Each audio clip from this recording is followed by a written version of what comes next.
নিজের মোটরসাইকেলকে সঙ্গী করে লাল সবুজের পতাকা নিয়ে ঘুরে বেরিয়েছেন দেশের ৪৯৫টি উপজেলা। রোদ বৃষ্টি ঝড় উপেক্ষা করে মোটরসাইকেলে এভাবেই শত শত জায়গায় ভ্রমণ করছেন সাব্বির হোসেন নামের এই যুবক। বাংলাদেশের ৪৯৫ উপজেলা ভ্রমণ করতেছি ফরিদপুর থেকে।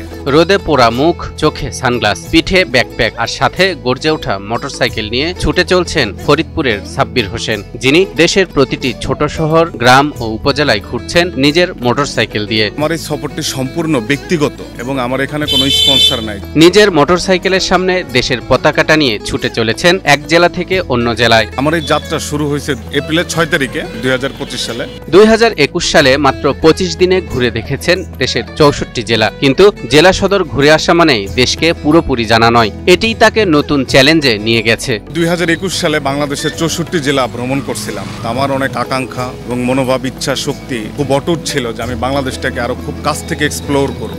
রাস্তার অলিগলিতে ঘুরে ঘুরে দেখছেন মানুষের অবস্থা, বাসস্থান, সবকিছু যেন ক্লান্তি নেই তার। যে দুই চাকায় আমি পুরা বাংলার তেপান্তর থেকে তেপান্তর, টেকনাফ থেকে তেতুলিয়া, রূপসা থেকে পাতুরিয়া, একদম সব জায়গাতে যাব। ছোটবেলা থেকেই দেশের সৌন্দর্য, নদী, পাহাড় ও গ্রামীণ জীবন তাকে আকৃষ্ট করেছিল।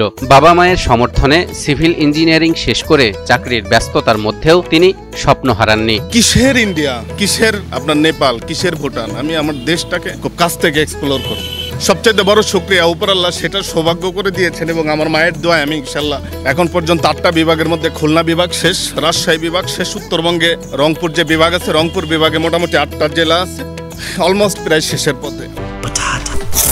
বাছাই করা আলু আর স্পাইসি সিজনিং এ প্রাণ পোটাটা, চিপস নাকি বিস্কিট খেয়ে বোঝে নাও। নানা প্রতিকূলতা পেরিয়ে এগিয়ে যাচ্ছেন সাব্বির। শুধু তাই নয়, বিভিন্ন বয়সী শিশু কিশোরদের মাঝে ছড়িয়ে দিচ্ছেন সচেতনতার বার্তা। যে আমার এখানে ৫টা স্লোগান আছে: যুব সমাজ, পরিবেশ, মাদক এবং আপনার ট্রাফিক। তো এই যে বিষয়গুলো, এগুলা নিয়ে আমি বিভিন্ন জায়গায় এখন পর্যন্ত ক্যাম্পিং করছি। প্রতিটি গ্রামে গিয়ে মানুষের সাথে কথা বলে তাদের জীবন সম্পর্কে জানেন সাব্বির। এমনকি প্রতি জেলা থেকে নিজের কাছে স্মৃতিস্বরূপ কিছু ডকুমেন্টসও সংগ্রহ করেন তিনি। এইটার পাশাপাশি যে আমি ইউনো স্যারদের যে কথা বললাম, ডিসি স্যারদের যে কথা বললাম, তাদের কাছ থেকে কিছু স্মারকলিপি এবং কিছু লিখিত আমি নিচ্ছি, যেটা আমার জন্য, আমি মনে করি যে আমার ফরিদপুরের জন্য এটা অনেক বড় একটা স্মরণীয় হয়ে থাকবে। সাব্বির হোসেন কেবল একজন মোটরসাইকেল রাইডার নন, তিনি তরুণ প্রজন্মের জন্য এক অনুপ্রেরণার নাম।